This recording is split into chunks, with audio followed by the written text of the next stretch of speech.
back to the New Zealand Property Podcast and Video Series, kindly sponsored by Harcourts Property Ventures at Alexandra Park. Today I've got another great New Zealander, Sarah Wood from realestate.co.nz as I call it. And welcome along. Thank you very much for having me. And what we're going to do today is we're going to start a series over the next 4 weeks of the media that the common media will say that people use to sell their home, and real estate agents use to sell your home if you're selling it. And we thought, why not start off with the industry-owned company that does this, realestate.co, and find out all about it and how it all started. But first of all, welcome along. Who's Sarah, and what's your role here? So my role is Chief Executive, and I've been here just over 5 years. Okay, 5 years. And tell us about realestate.co and how it first started, because I even don't know that industry owned and what have you. Yes. But how did realestate.co start, and in fact, when did it start? So it's actually been in the business for 28 years, which is incredible because it predates Google. So the industry saw an opportunity. They could see that the rise of the internet, essentially, and looked at how they could create a platform that would give that national reach. Because you've got to remember, back in 28 years ago, it was made up of individual newspapers, and listings were being put into those newspapers, and then at a regional level. So if you wanted to find what farms were sold in Canterbury, you'd be phoning up the press and getting a copy of that publication. So they could see the rise of that, and it was just a way for that to sort of essentially come together. I think what's interesting about it is there were a number of industry portals around the world that were set up in a similar way, where industry set those up, and we are actually the last remaining one that's 100% owned by the industry. So that makes us unique. Yeah, it certainly does. And I guess that's, it would have been, that makes sense to be when the time of computers and what have you come out, and we, it was real estate's different now, isn't it, from how you find a property, and from sitting here waiting for the newspaper to come out on Thursday or Friday once a week, all around New Zealand. And you think about listings, coming on the market all the time, and the moment, you can get that. Now, especially with one of the features we have with instant notifications, actually the moment it hits our site, then it can come through on mobile app versus waiting for a publication to come out once a week. So it's changed a lot. No, absolutely. Okay, so your office in this office in real estate office today, and it's been nicely renovated. I think you said you've been here 8 or 10 years, and in fact it's in the same building as RAINZ, which again makes sense, industry owned. I guess that's why you're here. It's we have been in the building for a while, but it's great to be able to. We've upgraded our premises, but also our team's expanded a lot over the last 5 years. So we just couldn't physically fit them all, but it's great. Yeah, good. Okay, so people have got options, right? They're here. Some people will be watching this video because maybe someone's directed them to say, hey, this is why you should use realestate.co when you're marketing. There are options, and they all cost money, which is a pain in the butt for the vendors. But so I guess these are things that I want to know. The differences, I guess, why use realestate.co, and the differences, I guess, of it, because I get asked this all the time, and one of the reasons that I say why you should be using realestate.co to a homeowner is because a lot of other countries, Australia, for example, has got realestate.co.au or whatever it's called, and they're used to that thing, and they Google real estate, obviously the name must help sort of thing, and I might be wrong, but as far as I'm concerned, a good percentage of your database only go to realestate.co, especially overseas people. Yes, so I would say when we've looked at ways of overlapping, or we've done surveys, we've got 30% of our audience is saying that they don't use other portals. We've got an exclusive audience. I do think also a very high intent audience. We only do property, right? We're a specialist, highly specialist site. So when people are coming onto our site, or they're coming onto our mobile app, they're doing that because they are intentionally searching. And so high searches, so people coming on and really conducting searches, or looking at what their options are in the market. Yes, we do have, it depends on time of year or what's happening. but usually roughly around 20% of our audience is coming from overseas, and those will be markets like Australia, the UK, the US, but they come from all over the world. And yeah, absolutely, that is unique. We don't charge for that audience as well as part of our advertising options. It's just part of what we deliver. But those we are seeing. We had an example just very recently where someone bought a property. They were bidding sight unseen out of the United Arab Emirates, and they purchased a property that was accessed through our site. So it was an audience that was unique. I think that we've been around for 28 years, and so our search or our Google history is deep. So we get that, and plus we have realestate.co.nz as our name. So there's a range of reasons, but we do very well in that international space. So I'd say that there are a couple of things for me: the international, the unique audience, the high intent. So you're only coming here; you have to make an active decision to come to our site. And then I'd also say the other thing that's unique about us, well, it's just a benefit for us. We've got a very, very highly engaged mobile app audience. And if you look at how people are buying and transacting properties these days, they're spending their weekends in open homes, and so we've really doubled down on feature development into our mobile app, and we've had just incredible growth of our mobile app. And so you put a lot of work into that in the last couple of years, haven't you? Yeah, a lot. And people are in the they want to have access to properties in their pocket. Yes, they are going to desktop, but that's probably really about seeing large images. It's really about being on the go, and everyone watching this will know how much they use their own mobile phones to understand that mobile app audience is really important. You can see how it would be a very tight audience. I've been on the spot here and you may not know the answer, so I apologise. But do you know what's the percentage of using a mobile phone compared with a desktop of users? So what I'd say is sort of mobile app and web is sitting well over 50%. So just to give you a bit of a sense of it, but what I would say is in terms of our mobile app audience, they are highly engaged in properties, so they're 8 times more likely to inquire off a mobile app than they are off a desktop. Right. Okay. So engaged in terms of the features and the way that they're using it. But we do have a large audience in that space. That makes sense. So they're actively got their phone, they're actively looking at bits and pieces. So you're saying there's 8 times more they're seriously considering buying a property than someone else sitting on a computer maybe in a bit of spare time, just looking at what have you. Okay, that makes sense. And of course, when people come and speak to us at the real estate office at the coal face of it all, and we have the different media sources come and talk to us, and then they throw these figures at us, and I actually don't look at the figures too closely because I'm going, what does it all mean? Because everyone's different. Obviously Trade Me's always been known as being the biggest one, sort of thing, but they sell the most stuff in New Zealand on that site, sort of thing. And then you've got One Roof, and you've got Harcourts, and you've got yourself, and I guess all those figures for me they're all blurred because it's, as I said, anyone comes to your site, they're looking for a property. Correct. Or they're interested in a property, or they're doing research because they're going to sell, or whatever it might be. So I guess your figures should be pretty right. Our figures are look, we've only got people coming to search. So in the same way that you've got Seek as an example, right? It's a highly specialised job site. We're in the same sort of category. We're a highly specialised search site. So people are just coming to search for property, and everything we do is focused on making sure that search experience is great. So in terms of feature development, we're very close to what our users want, and then what are those features that we develop to actually make that search easier.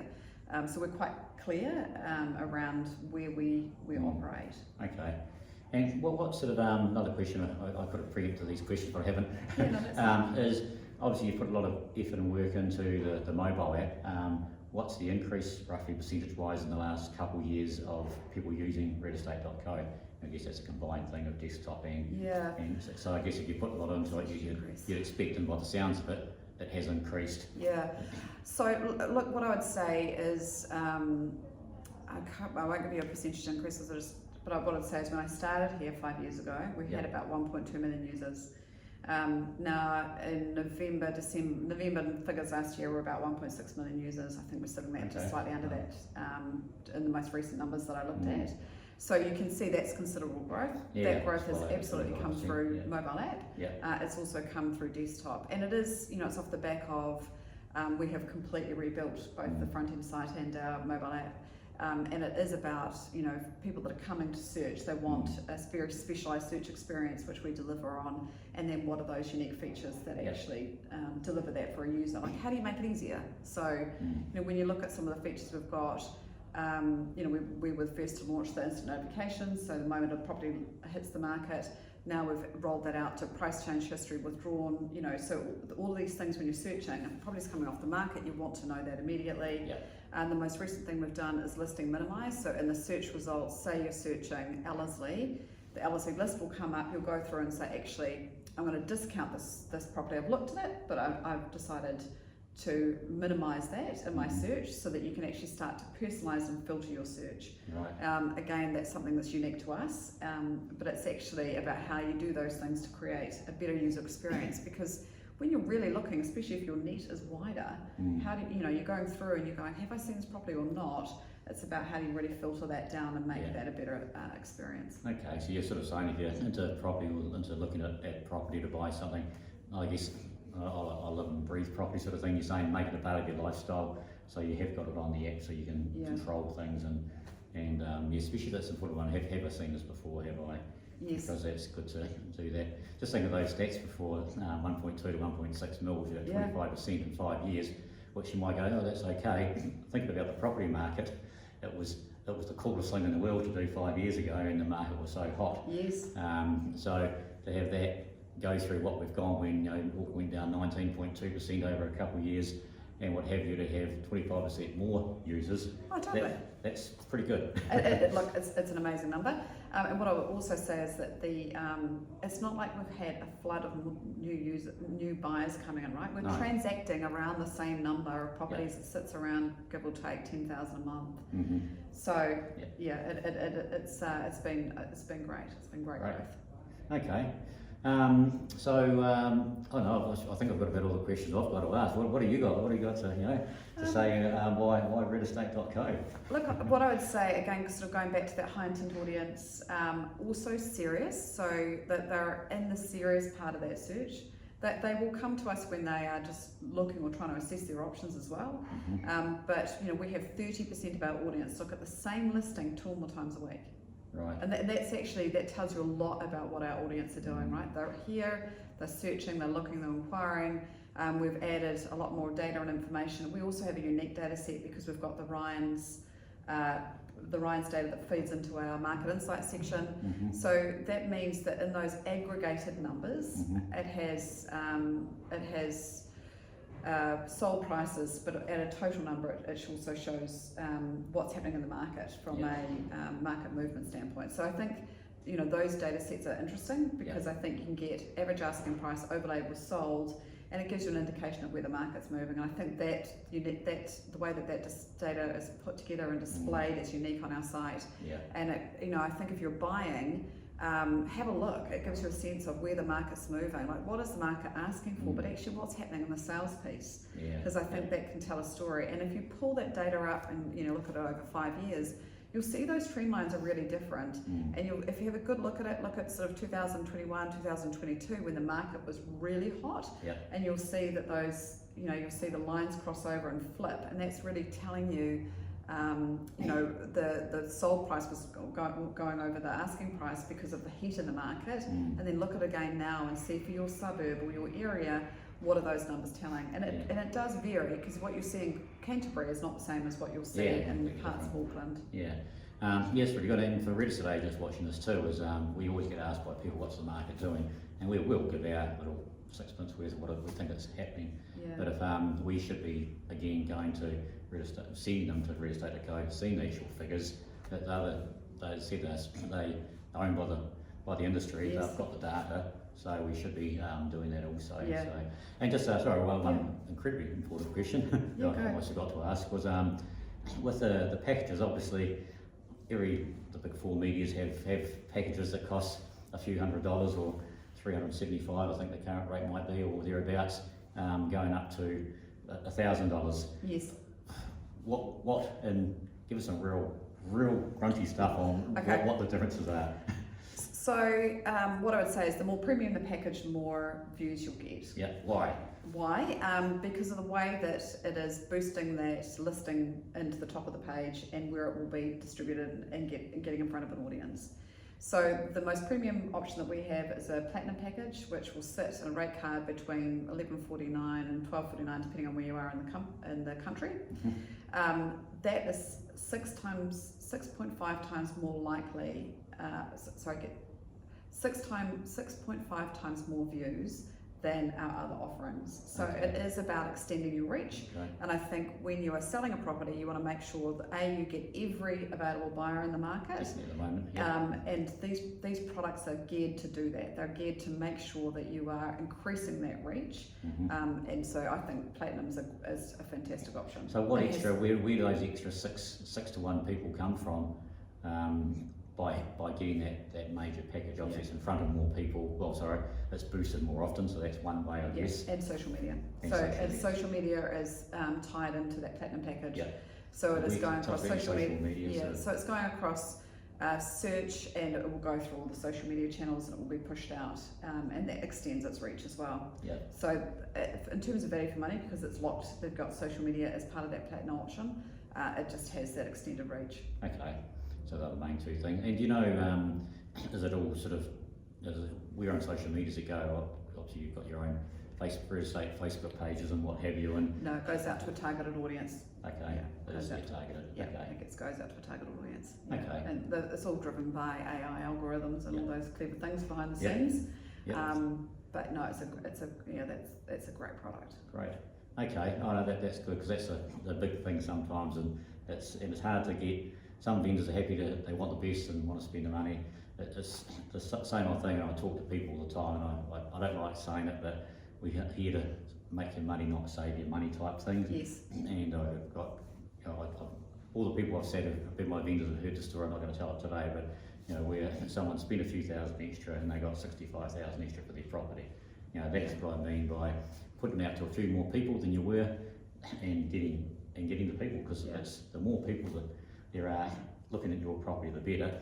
And especially in this day and age where it's there's a lot of properties on the market, and places selling now, which is great. There's still a lot of places, so you have to get as many people interested in your property, and you can. If it costs a few extra grand to do it, well, if you get 3 extra bidders at an auction, or even 2 weeks after an auction, you're going to get that 2,000 or 3,000 back, plus a lot more. Yeah, you absolutely can't sell a secret. And at the moment, there are 35,000 homes for sale.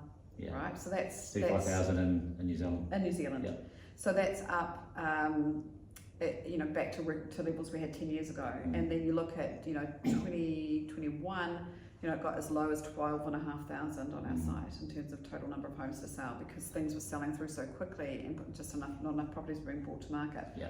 So yes, there is competition, and making sure you're getting in front of a serious search audience. Serious buying audience is really, really important, and I agree with you. You put that money into marketing, and it's drawing buyers into your open homes, but it's also drawing people into the agent who's advertising them as well, to help manage that process. Yeah, great. Shh, don't tell the secrets. All good. No, that's perfect. So there are any final things from your side, Sarah? I think that probably sort of covers it from us. We are really focused on reinvesting back into our business, growing our audience, obviously, and growing our product.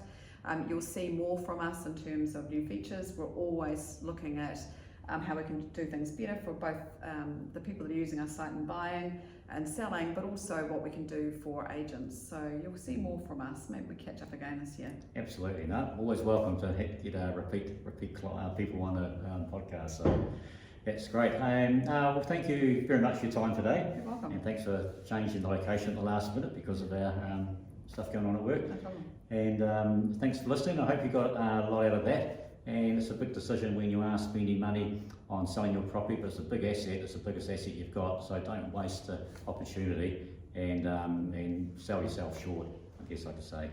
So that's it today. We'll be back next week with another great New Zealander, and we'll see you all then. Thank you. Thanks, Sarah. Thank you.